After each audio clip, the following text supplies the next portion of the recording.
Ұзаққа созылған стресс микрофлораны әлсіретеді, ал әлсіреген микрофлора керісінше стрессті күшейтеді. Бұл бір-бірін толықтырып тұратын тұйық шеңбер. Сондықтан адамның көңіл күйі тек ойға ғана емес, күнделікті не жеп жүргеніне де тікелей байланысты. Қорытындылай айтқанда, ішек жай ғана ас қорыту мүшесі емес. Ол біздің көңіл күйімізге, өмірді қалай қабылдайтынымызға тікелей әсер ететін маңызды жүйе.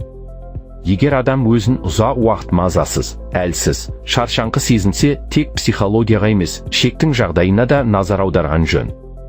Ағза бір тұтас. Ішек тыныш болса, ой да тыныш болады. Құрметті көрермен, сіздің қолдауыңыз бізге күш береді, шабыттандырады. Соңғы уақытта доктор Берік арнасына көрермендердің қолдауы өте қажет болып тұр.